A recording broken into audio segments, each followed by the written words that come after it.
What's happening, everyone? Time for another session of malt reviews. It is bourbon time. Yes, sir. We're going to be doing Michters 10-year-old. This is a very, very popular bourbon, and it sells out pretty fast. It is pretty sought after. You see it in the secondary market, and we're going to find out what all the buzz is about. This particular bottle is bottled at 47.2 ABV. We've been letting this thing breathe for about 15 minutes. And as you'd expect with a bourbon, the color tends to be pretty similar with most bourbons.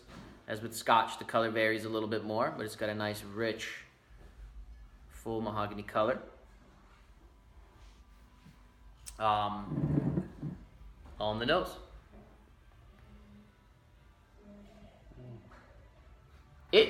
It noses like it's been wood for a very long time.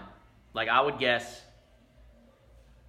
like if I just put this on my nose, I'd guess like an additional 5-6 years of wood time, right? Yeah. It's got a lot of heavy wood play, and I enjoy that because my number one complaint with bourbon sometimes is when it's very corn syrup driven and I'm getting that corn syrup sweetness.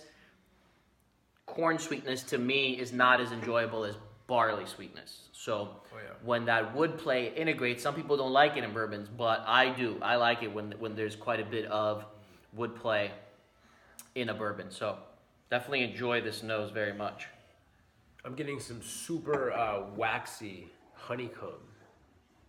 And then, of course, that signature pancakes and maple syrup, but not that much. It's a little more subdued in the back. Mainly it's that beautiful, sweet wood and oak play. And then this wonderful, thick, concentrated, waxy honey and honeycomb. Definitely what Mike said, and to add to that, rather than repeating it, some bacon, some sweet glazed bacon, some ham. It definitely goes towards that meaty route a little bit.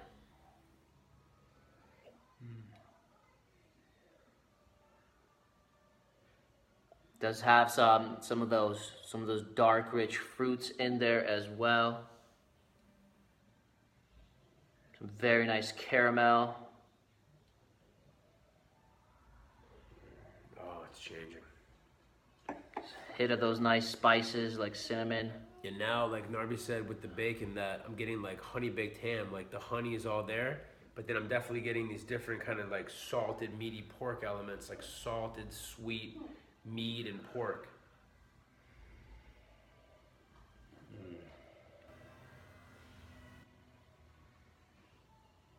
This is unique.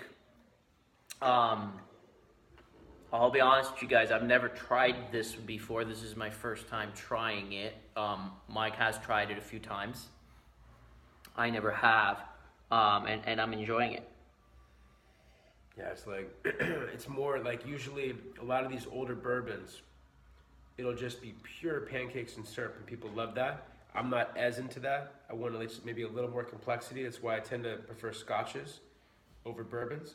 But it's not so much pancake syrup. I'm getting like this brown sugar honey ham glaze that happens sometimes with some really good older sherried scotches and Japanese whiskeys, like these exotic baked meats.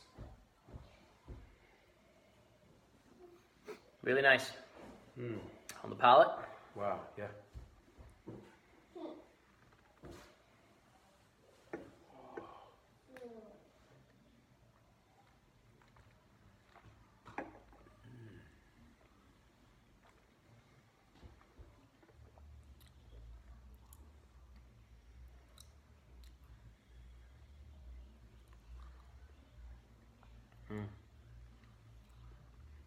Nice and drying, but silky.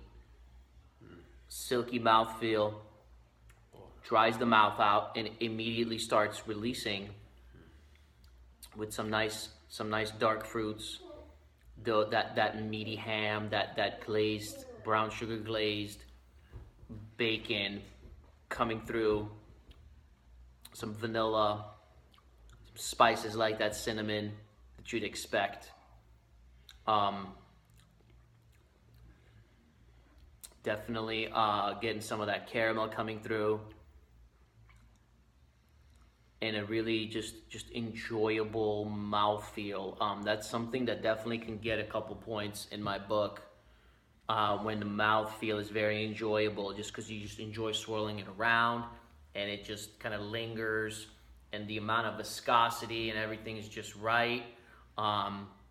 Definitely enjoy that, and it definitely adds to the score for me. So this is definitely an enjoyable one. I'm definitely down to finish getting some like cigar wrapper as well, which is nice.